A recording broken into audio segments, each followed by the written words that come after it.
tous, c'est RSTV Gaming et bienvenue pour cette nouvelle vidéo sur Minecraft. Aujourd'hui, je vous présente une ferme à pêche super simple. Donc avant de commencer, je vais parler un petit peu du loot que vous pouvez avoir. Vous avez vraiment toutes sortes de loot. Alors, en général, vous avez surtout plus des poissons globes, de la morue et du saumon. Vous pouvez avoir parfois des petites selles. Vous allez avoir un peu des choses qui servent pas à grand chose, comme des os, des crochets, des bâtons, des bottes en cuir, des coquilles de nautile, du fil. Mais surtout, le plus intéressant selon moi, ce sont les badges, les cannes à pêche enchantées et surtout les livres enchantés. Vous pouvez avoir tout ça comme item. La canne à pêche que vous utiliserez lorsque vous utiliserez votre ferme influencera le loot que vous allez récupérer. Donc si vous avez une canne à pêche normale, ne vous étonnez pas que ça va prendre du temps avant d'avoir un bon item. Mais par contre, si vous avez l'enchantement chance de la mer 3 et APA pour que ça aille plus vite, là ça va augmenter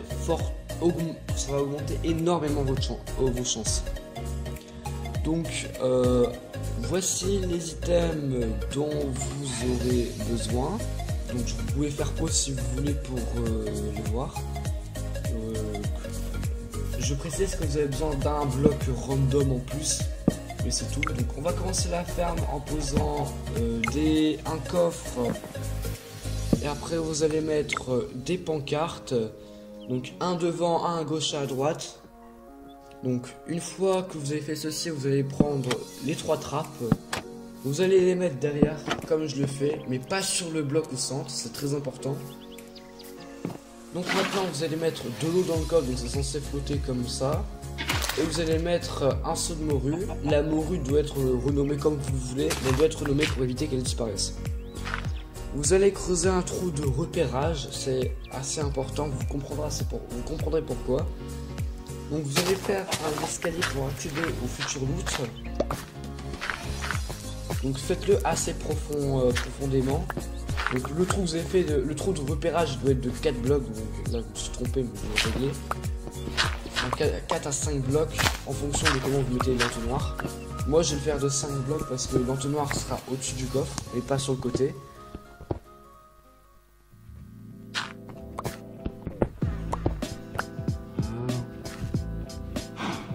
Donc maintenant vous allez prendre les coffres pour récupérer votre loot. Vous allez les mettre comme ça, vous mettez un entonnoir par dessus. Vous allez prendre le rail et le rail entonnoir. Vous mettez le rail puis le rail entonnoir. Et vous allez casser le rail sans casser le wagonnet entonnoir, c'est très important. Normalement, vous devez avoir le rail à l'intérieur du coffre. Vous pouvez retester si vous voulez. Si ça tombe dans le coffre, c'est bon, si ça tombe pas, il y a un problème. Donc vous mettez le bloc random justement pour bloquer le wagonnet. Après, dans ce bloc avec le wagonnet, vous allez mettre la dernière pancarte pour en fait mettre la lave sans que ça brûle le wagonnet. Et je peux vous dire déjà un truc, la ferme, vous l'avez déjà terminée.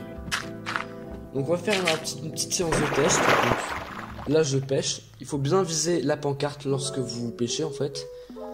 Donc faut attendre un petit peu vu que j'ai pas d'enchantement. Là j'ai reçu, donc on peut checker et hop là. Donc vous avez bien le loot qui arrive.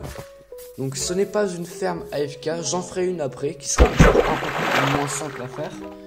Donc c'est à vous de choisir qu'est-ce que vous voulez. En tout cas abonnez-vous si vous voulez pas la rater, si ça vous intéresse. Ce sera sur Minecraft Bedrock en tout cas cette ferme. Donc voilà, j'espère que ce tutoriel vous aura aidé. En tout cas, moi il y a longtemps j'en avais besoin. Aujourd'hui je vous aide à tout simplement régler ce problème. Vous n'avez plus besoin d'être à côté d'une mer pour pêcher ou d'un lac. Vous avez juste besoin de ça, ça se construit même pas en 5 minutes. Donc s'il vous plaît, si je vous ai aidé, abonnez-vous s'il vous plaît, likez. Et voilà. En tout cas sinon à plus. PS les gars, il y a un petit sondage sur la chaîne. Donc en gros vous allez dans l'onglet communauté de ma chaîne et il y aura un petit sondage qui est disponible à cet endroit.